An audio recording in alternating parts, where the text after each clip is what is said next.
Hi welcome back our YouTube channel Anju Gowda Kannada vlogs. ಎಲ್ಲರೂ ಹೇಗಿದ್ದೀರಾ? ಅಯ್ಯಪ್ಪ ಎಲ್ಲರೂ ಚೆನ್ನಾಗಿದ್ದೀರಾ ಅಂತ ಭಾವಿಸ್ತಾ ಇದ್ದೀನಿ. ನಾವಿಲ್ಲಿ ನನ್ನ ಹೊರ್ಗಿತ್ತಿ ಮನೆ ಸನ್ನಿಧಿಯವ್ರ ಪೂಜೆ ಇತ್ತು ಅಂದ್ಬಿಟ್ಟು ಹೋಗೋದಕ್ಕೆ ಅಂತ ರೆಡಿಯಾಗಿದ್ದೀವಿ. ಹೊರ್ಗಿತ್ತಿ ಅಂದರೆ ಸತೀಶ್ ಅವ್ರು ಇದ್ದಾರಲ್ಲ, ಅವ್ರ ಅಣ್ಣನ ಮನೆ. ಮಕ್ಕಳನ್ನ ಇಬ್ಬರನ್ನ ರೆಡಿ ಮಾಡಿಬಿಟ್ಟು ಫೋಟೋ ತೆಗಿಯೋಕ್ಕೆ ಅಂತ ಇದು ಮಾಡ್ತಿದ್ದಾರೆ. ಪಾಪು ಚೆನ್ನಾಗಿ ತೆಗೆಸ್ಕೊತಿದ್ದಾನೆ, ಇವನು ತನಿ ಅಂತ ಅಳ್ತಾನೆ ಇದ್ದಾನೆ. ಸೊ ಎಲ್ಲ ಹೊರದ್ವಿ, ನಾನು ಅತ್ತೆ ಮತ್ತು ಮಕ್ಕಳು ಸತೀಶ್ ಅವರು 4 ಜನನೂ ಹೋದ್ವಿ. ಸೊ ಅಲ್ಲಿ ಜಾಸ್ತಿ ವೀಡಿಯೋನ ಕ್ಯಾಪ್ಚರ್ ಮಾಡೋಕ್ಕಾಗಲಿಲ್ಲ, ಜನ ಎಲ್ಲ ಜಾಸ್ತಿ ಇದ್ದರು. ಅದಕ್ಕೆ ಲಾಸ್ಟಲ್ಲಿ ಎಲ್ಲ ಹೋದ್ಮೇಲೆ ಸ್ವಲ್ಪ ಹೊತ್ತು ವೀಡಿಯೋ ಮಾತ್ರ ತಗೊಂಡಿದ್ದೀನಿ. ಎಲ್ಲ ಊಟಕ್ಕೆ ಅಂತ ಹೋಗಿದ್ರು, ನಂದು ಊಟ ಮುಗಿಸ್ಕೊಂಡು ಬಂದಿದ್ದೆ. ಹಾಗಾಗಿ ಯಾರೂ ಇಲ್ಲ, ಎಲ್ಲ ಹೊರಗಡೆ ಊಟ ಮಾಡ್ತಾಯಿದ್ರು. ಇದು ಸನ್ನಿಧಿಯವ್ರ ಪೂಜೆನ ಮಾಡಿದ ಫೋಟೋ ಮಾತ್ರ ಕ್ಲಿಕ್ ಮಾಡಿದ್ದೀನಿ ಅಷ್ಟೇ. ಹಾಗೆ ಅಲ್ಲಿ ಸಂಜೆ ತನಕ ಇದ್ವಿ ಅಷ್ಟೇ, ಜಾಸ್ತಿ ಹೊತ್ತಿರಲಿಲ್ಲ.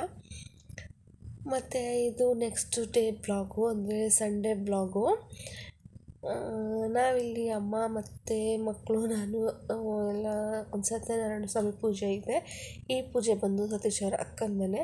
ಸೊ ಎರಡೂ ಪೂಜೆಗಳು ಒಂದೊಂದು ದಿನ ಗ್ಯಾಪ್ ಇದೆ ಅಷ್ಟೇ. ಶನಿವಾರ ಸರಿದೇವ್ರ ಪೂಜೆ ಮತ್ತು ಭಾನುವಾರ ಸತ್ಯನಾರಾಯಣ ಪೂಜೆ. ಅದರ ಜೊತೆಗೆ ಪಾಪುದು ನಾಮಕರಣನೂ ಸಹ ಮಾಡಿದರು. ಅದಕ್ಕೆ ಅಮ್ಮ ನಾನೆಲ್ಲ ಹೊರಟಿದ್ವಿ. ಅಮ್ಮ ನೆನ್ನೆ ಪೂಜೆಗೆ ಬಂದಿರಲಿಲ್ಲ, ಇವತ್ತು ಬಂದಿದ್ದಾರೆ. ನೆನ್ನೆ ಅತ್ತೆ ಜೊತೆ ಹೋಗಿದ್ವಿ, ಸೊ ವೀಡಿಯೋ ಕ್ಲಿಪ್ ಮಾಡೋಕ್ಕಾಗಲಿಲ್ಲ. ಪಾಪು ಹಿಂದೆ ಕೂತಿದ್ದಾನೆ, ಇವನಂತೂ ಹಿಂದೆ ಹೋಗೋದೇ ಇಲ್ಲ, ಮುಂದೆನೇ ಕೂತ್ಕೊಬೇಕು. ಅದಕ್ಕೆ ಅವನ್ನ ಹಿಂದೆ ಕೊಟ್ಬಿಟ್ಟು ಅವ್ನು ಯಾವಾಗಲೂ ಮುಂದೆನೇ ಕೂರಿಸ್ಕೊಂಡಿರ್ತೀನಿ. ನಾವು ಬರೋಷ್ಟರಲ್ಲಿ ಆಲ್ರೆಡಿ ಪೂಜೆ ಮುಗ್ದೋಗಿತ್ತು. ಮಕ್ಕಳನ್ನೆಲ್ಲ ರೆಡಿ ಮಾಡಿಸ್ಕೊಂಡು ಅವ್ರಿಗೆಲ್ಲ ತಿನ್ನಿಸ್ಕೊಂಡು ಕರ್ಕೊಬರೋಷ್ಟರಲ್ಲಿ ಟೈಮೇ ಆಗೋಗಿತ್ತು. 11 ಗಂಟೆ ಆಗಿತ್ತು. ಅಷ್ಟು ಪೂಜೆ ಎಲ್ಲ ಮುಗೀತು. ಮಂಗಳಾರತಿ ಮಾಡ್ತಾಯಿದ್ರು. ಇವ್ರು ಬಂದಿಲ್ಲ, ಮಕ್ಕಳು ಇದ್ದಾರಲ್ಲ, ಅವ್ರ ಮಗಳು ಮತ್ತು ಅಲ್ಮಯ್ಯ, ಇವ್ರದ್ದೇ ಇವತ್ತು ನಾಮಕರಣ ಇದ್ದಿದ್ದು. ನಾಮಕರಣ ಜೊತೆ ಸತ್ಯನಾರಾಯಣ ಸ್ವಾಮಿ ಪೂಜೆನೂ ಇತ್ತು.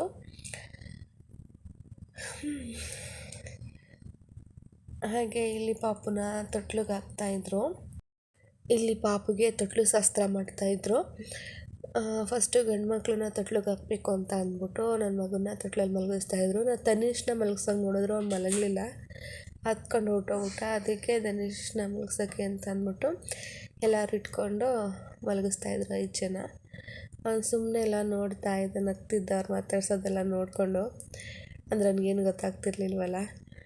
ಆದರೆ ಧನುಷ್ ಅಂದು 1 ನಿಮಿಷ ಎಲ್ಲ ಓಡೋಗ್ಬಿಟ್ಟ. ತೊಟ್ಲಲ್ಲೆಲ್ಲ ಮಲಗಿಸ್ಬಿಟ್ಟು ತೂಗ್ಬಿಟ್ಟು ಅವನಿಗೆ ಸ್ವಲ್ಪ ಸ್ವೀಟ್ ಎಲ್ಲನೂ ತಿನ್ನಿಸ್ಬಿಟ್ಟು ಅವನ್ನ ಎತ್ಕೊಂಡ್ರು.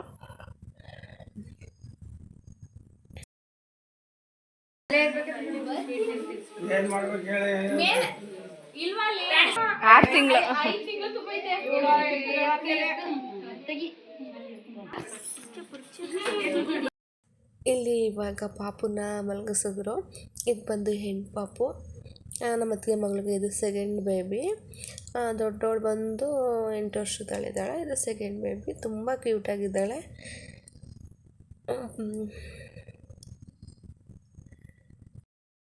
ಹಾಗೆ ಪೂಜೆ ಎಲ್ಲ ಆದಮೇಲೆ ಪಾಪುದು ನೇಮ್ ರಿವೀಲ್ ಮಾಡೋದಿತ್ತು. ಈ ನೇಮ್ ಬೋರ್ಡ್ ಬಂದು ನಮ್ಮ ಅತ್ತಿಗೆ ಅರಳಿ ಮೈನೇ ಮಾಡಿರೋದು, ತುಂಬ ಚೆನ್ನಾಗಿ ಮಾಡಿದ್ದಾರೆ. ಅವಳ ನೇಮ್ ಏನು ಗೊತ್ತಾಗ, ತುಂಬ ಕ್ಯೂಟಾಗಿದೆ ನೇಮು. ನೇಮ್ ಬಂದು ತಾನ್ಯ ಅಂತ. ಹಿರಿಯವಳ ಹೆಸರು ಆದ್ಯ ಅಂತ. ಆದ್ಯ, ತಾನ್ಯ ತುಂಬ ಚೆನ್ನಾಗಿ ಸೂಟಬಲ್ ಆಗುತ್ತಲ್ವ. ಯಾರ್ಯಾರಿಗೆಲ್ಲ ಹೆಸರು ಇಷ್ಟ ಆಯಿತು ಕಮೆಂಟ್ಸ್ ಮಾಡಿ. ಹಾಗೆ ನನ್ನ ಮಕ್ಕಳು ಫಂಕ್ಷನ್ ಎಲ್ಲ ಮುಗಿದ್ಮೇಲೆ ರೂಮಲ್ಲಿ ಫುಲ್ ಆಟ ಆಡ್ಕೊಂಡು ಎಂಜಾಯ್ ಮಾಡ್ತಿದ್ದಾರೆ. ಇವನಂತೂ ಬೆಳಿಗ್ಗೆಯಿಂದ ನನಗಂತೂ ಹಿಡ್ದು ಸಾಕಾಗೋಯ್ತು. ತುಂಬ ತರಲೆ ಕಣಪ್ಪ. ಮಕ್ಳುಗಳಂತೂ ಇಷ್ಟೊಂದು ತರಲೆ ಇರ್ತಾರೆ ಅಂತ ನನಗೆ ಗೊತ್ತಿರಲಿಲ್ಲ. ನನ್ನ 2ನೇ ಮಗ ಫುಲ್ಲು ಸೈಲೆಂಟ್, ಅವ್ನು ಪಾಡ್ಗೆ ಅವ್ನು ಊಟ ಹಾಲು ಕುಟ್ಕೊಂಡು ಮಲ್ಕೊತಾನೆ. ಇವನಂತೂ ತರಲೆ ನೋಡಿ, ಏನೇನೋ ಮಾಡೋಕ್ಕೋಯ್ತವನೆ. ಓಕೆ ಗೈಸ್, ಮತ್ತು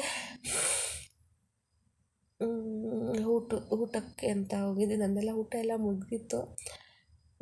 ತನಿಗೆ ಹೊರಟೋದ ಅಂತ ಅಂದ್ಬಿಟ್ಟು ನೋಡ್ತಾ ಇದ್ದೆ. ಇನ್ನು ಸ್ವಲ್ಪ ಜನ ಊಟ ಮಾಡ್ತಾಯಿದ್ರು. ಊಟನೂ ತುಂಬ ಚೆನ್ನಾಗಿತ್ತು. ಓಕೆ, ಫೈನಲಿ ಫಂಕ್ಷನ್ ಎಲ್ಲ ಮುಗಿಸ್ಕೊಂಡು ಮನೆಗೆ ಹೊರಟ್ವಿ. ಮನೆಗೆ ಹೊರಡೋಷ್ಟರಲ್ಲಿ ಒಂದು 5 o'clock ಆಗಿತ್ತು. ಓಕೆ ಗೈಸ್, ಈ ವ್ಲಾಗ್ನ ನಾನು ಇಲ್ಲಿಗೆ ಎಂಡ್ ಮಾಡ್ತೀನಿ. ಯಾರೆಲ್ಲ ನನ್ನ ಚಾನಲ್ನ ಸಬ್ಸ್ಕ್ರೈಬ್ ಮಾಡದೆ ನೋಡ್ತಾ ಇದ್ದೀರಾ, ಪ್ಲೀಸ್ ಬೇಗ ಹೋಗಿ ಸಬ್ಸ್ಕ್ರೈಬ್ ಮಾಡ್ಕೊಳ್ಳಿ. ಹಾಗೆ ಈ ವಿಡಿಯೋ ಇಷ್ಟ ಆದರೆ ಲೈಕ್ ಶೇರ್ ಕಮೆಂಟ್ ಮಾಡಿ. ನಾನು ನಿಮಗೆ ನೆಕ್ಸ್ಟ್ ವಿಡಿಯೋದೊಂದಿಗೆ ಸಿಗ್ತೀನಿ. ಟೇಕ್ ಕೇರ್, ಬಾಯ್. ನನ್ನ ಮಗನಿಗೆ ಬಿಸಿಲು ಅಂತ ಅಂದ್ಬಿಟ್ಟು ವೇಲ್ ಹೊಸ್ಕೊಂಡಿದ್ದೀನಿ. ಅವನು ಒದ್ದಾಡ್ತಾವನೆ ವೇಲ್ ತೆಗೀಲಿ ಅಂತ. Bye guys.